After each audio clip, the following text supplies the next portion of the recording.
I always thought betrayal would come with warning signs, a shift in tone, a cold distance, something to prepare you. But my wife, Rachel, didn't give me that courtesy. She didn't just cheat on me, she orchestrated something far worse. She had access to my mother's retirement fund, trusted as family, with every password and signature. While I was working overtime, Rachel was emptying my mother's life savings to fund a life with her new boyfriend. I found out when my mother called me in tears, saying her account had been wiped clean. The disbelief was suffocating. The next day, Rachel was gone. No note, no confrontation, just vanished. She had eloped with her lover, a man who, I later learned, had been lingering in the background for months. My mother, a strong woman who had spent 40 years as a schoolteacher, was left penniless. She was 60, recently retired, and now facing the terrifying reality of starting over because of my wife's greed. I expected anger, outrage, but my mother's response was chillingly calm. I raised you to fight smart, not loud, she said, as we sat over coffee. While I was boiling with rage, my mother was already strategizing. She had no intention of playing the victim. Instead, she pulled out documents, accounts, and old legal contacts. If she thinks she's clever, she's about to meet someone who plays the long game better.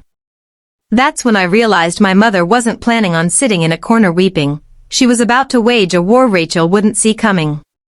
Within days, my mother had filed a lawsuit for financial fraud. She had evidence, signatures, unauthorized transfers, and Rachel's paper trail leading straight to her new lover's bank account. But that wasn't the only move. My mother went public. She contacted the local news, sharing her story not as a victim, but as a warning about trusting the wrong people. The media picked it up, and soon Rachel's face was plastered across headlines, labeled as a scammer who stole from her own family. Rachel's new boyfriend, the man she thought would offer her a glamorous life, quickly backed away when the media heat intensified.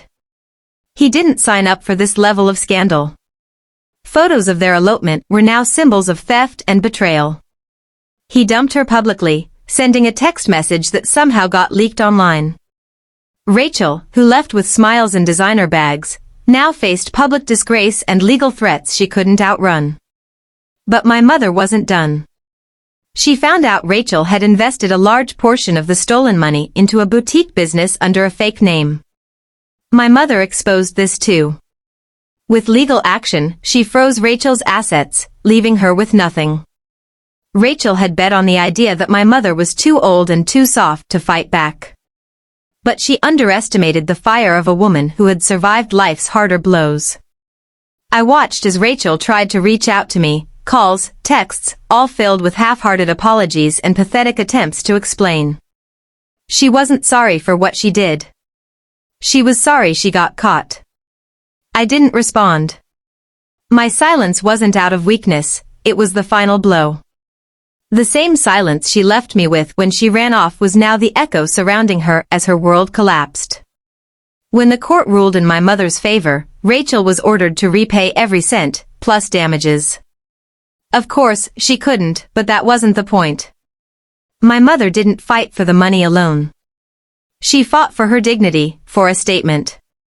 Rachel lost everything, her reputation, her relationship, and the fantasy life she thought she could steal.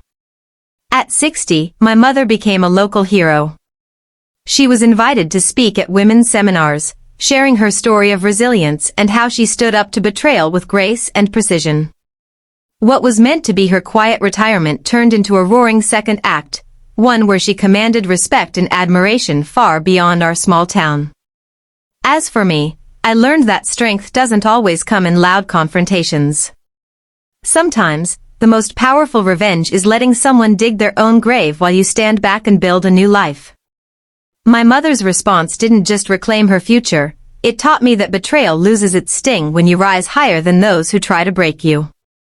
Rachel thought she stole everything. In the end, she gave us something far more valuable, clarity.